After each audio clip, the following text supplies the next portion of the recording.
दोस्तों आज का जो हमारा टॉपिक है वो है लेवल्स ऑफ ऑर्गेनाइजेशंस। यानी कि दुनिया के सारे जो जानदार होते हैं उनकी लेवल्स ऑफ ऑर्गेनाइजेशन क्या होती है, यानी कि वो किस चीज़ के बने होते हैं। वो सबसे पहले आता है सेल। दुनिया के जो भी सारे जानदार होते हैं उनका बेसिक यूनिट होता है सेल, यानी कि चाहे वो प्लांट हो, अल्जी हो, एनिमल हो, फंजाई हो, ये सारे के सारे जानदार बने होते हैं सेल के। लेकिन जो सेल होता है ना वो खुद बना होता है ऑर्गेनील्स का। अब ऑर्गेनील्स क्या होती हैं? वो स्ट्रक्चर्स है जो सेल के अंदर पाई जाती हैं, यानी कि स्ट्रक्चर्स है विद इन द सेल और कॉल्ड ऑर्गेनील्स। अब कैसे?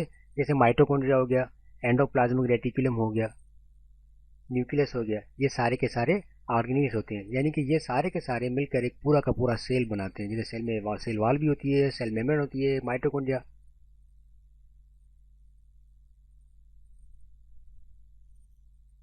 लेकिन जो ऑर्गेनील होते हैं वो खुद बने होते हैं मॉलिक्यूल्स के, यानी कि मॉलिक्यूल्स मिलकर बनाते हैं ऑर्गेनील्स। यानी कि कॉम्बिनेशन ऑफ द एटम्स, हम उसको मॉलिक्यूल भी कह सकते हैं क्योंकि मॉलिक्यूल खुद एटम के बने होते हैं।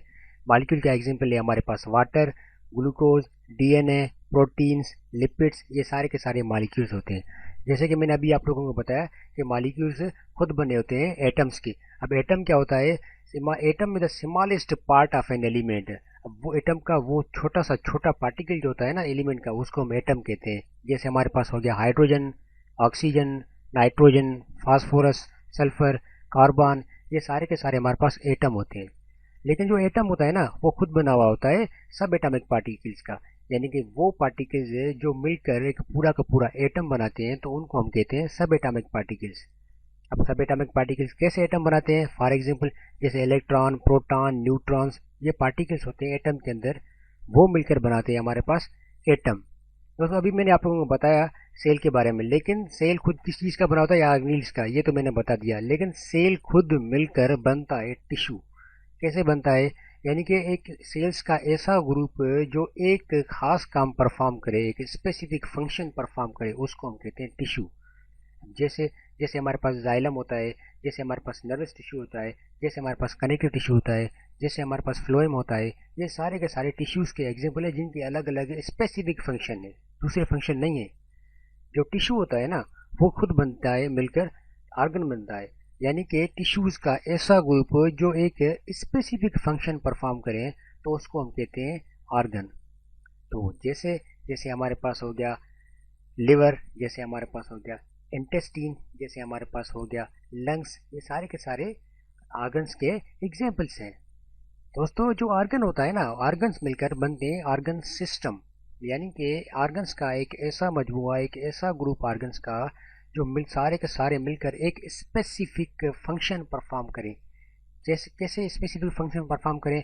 देखो देखो, ये मैंने अभी आप लोगों को ऑर्गन्स के बारे में बताया। ये लिवर हो गया, ये इंटेस्टिन हो गया, ये स्टमक हो गया, ये सारे के सारे ऑर्गन्स मिलकर जो सिस्टम बनाते हैं ना, वो सिस्टम होता है डाइजेस्टिव सिस्टम, जो डाइजेशन में हेल्प करता है।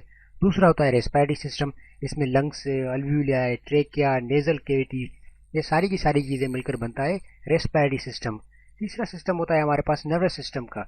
उसमें क्या होता है? उसमें ब्रेन, स्पाइनल कॉर्ड, नर्व्स, यानी कि ये सारी की सारी चीज़ें जो होती है वो मिलकर बनती है नर्वस सिस्टम। दोस्तों जो ऑर्गन सिस्टम होता है ना वो खुद मिलकर बनते हैं मल्टी सेलुलर ऑर्गेनिजम्स। यानी कि एक पूरा का पूरा जो जानदार होता है ना वो तब बनता है जब डिफरेंट ऑर्गन सिस्टम्स का जब एक ग्रुप मिलता है तो एक पूरा का पूरा जानदार बन जाता है। कैसे? देखो, इंसान हो गया, डॉग हो गया, अर्थवर्म हो गया, तो ये सारे के सारे क्या है? मल्टी सेलुलर ऑर्गेनिजम्स के एग्जाम्पल्स हैं। अगर आप लोगों ने अभी तक मेरा चैनल सब्सक्राइब नहीं किया है तो मेरे चैनल को सब्सक्राइब करें और फिर बेल के बटन पर टिक करें ताकि मैं जब भी न्यू लेक्चर अपलोड करूं आप लोगों को नोटिफिकेशन आ जाए। दोस्तों अब आते हैं हमें स्पीशीज पर। स्पीशी क्या होती है? स्पीशी वेरी सिमिलर होते हैं और ऐसे जानदार होते हैं जो इंटरब्रीड करते हैं अपने साथ, यानी कि अपने लोगों के साथ इंटरब्रीड करते हैं। जैसे इंसान इंसानों के साथ होते हैं, डॉग डॉग के साथ होता है, हनी बी के साथ होती है। दोस्तों जो स्पीशी होती है ना, स्पीशीज मिलकर बनती हैं पॉपुलेशन। अब पॉपुलेशन कैसे बनती है? देखो, जब एक ही तरह के जानदार एक ही जगह पर और एक ही वक्त में मौजूद हो, यानी कि same members of same species एक जगह पे मौजूद हो, तो उसको हम कहते हैं पॉपुलेशन। जैसे ये हम एक पॉपुलेशन है, जैसे ये लोगों की पॉपुलेशन, यानी कि एक ही तरह के जानदार एक जगह पर मौजूद है। दोस्तों जो पॉपुलेशन होती है ना वो मिलकर बनती है कम्युनिटी। अब कैसे कम्युनिटी? देखो, जब एक ही जगह पर डिफरेंट पॉपुलेशन हो एक ही वक्त में, तो उसको हम कहते हैं कम्युनिटी। यानी कि वो तो पॉपुलेशन में सेम किस्म के जानदार होते हैं, लेकिन कम्युनिटी में डिफरेंट किस्म के जानदार हो सकते हैं, बल्कि होते भी हैं। तो इसको हम कहते हैं कम्युनिटी। तो जो कम्युनिटी होती है ना, कम्युनिटी मिलकर बनती है इकोसिस्टम। अब इकोसिस्टम कैसे बनता है?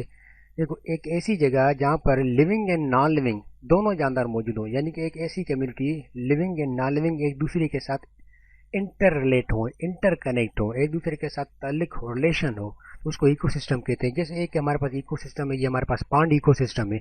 इसमें एनिमल्स भी हैं, ग्रास भी है, वाटर भी है, सनलाइट भी है। तो ये सारे के सारे एक दूसरे के साथ इन सबके रिलेशन है। तो ये हो गया एक इकोसिस्टम, जिसको हम पांड इकोसिस्टम कहते हैं। तो जो इकोसिस्टम होता है ना, वो खुद मिलकर बनता है बायोस्फीयर।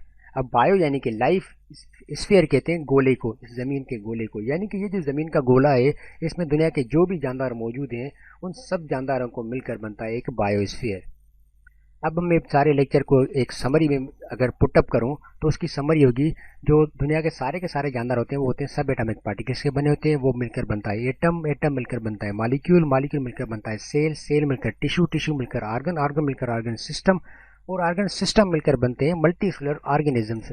और जो मल्टीसेलुलर ऑर्गेनिजम्स होते हैं, उसको अकेला हम स्पीशी कहते हैं। स्पीशी मिलकर बनती है पॉपुलेशन, पॉपुलेशन मिलकर कम्युनिटी, और कम्युनिटी मिलकर इकोसिस्टम, और लास्ट में इकोसिस्टम मिलकर बनते हैं बायोस्फीयर। दोस्तों, उम्मीद है कि आप लोगों को मेरा लेक्चर समझ में आया होगा, और अगर आप लोगों को मेरा लेक्चर अच्छा लगा हो तो आप मेरी वीडियो को लाइक करें, और अगर आप समझते हैं कि ये लेक्चर आपके किसी दोस्त या रिलेटिव के काम आ सकता है, तो आप ये वीडियो उसके साथ शेयर भी कर सकते हैं। दोस्तों, अगर आप चाहते हैं कि मेरा आप एक भी न्यू लेक्चर मिस ना करें, तो मेरे चैनल को सब्सक्राइब करने के बाद इस बेल के बटन पर क्लिक करें। Thank you students. अगर आप मेरे दूसरे लेक्चर पढ़ना चाहते हैं, जैसे लंग्स के बारे में, किडनी के बारे में, लिवर के बारे में, ब्रेन के बारे में, आई के बारे में, तो आप मेरे चैनल पर जाएं और चैनल के अंदर आप मेरे दूसरी वीडियोस देखें। और अगर आपको मेरी वीडियो अच्छी लगे तो मेरी वीडियो को लाइक करें, शेयर करें अपने दोस्तों के साथ, और चैनल को सब्सक्राइब करें। Thank you.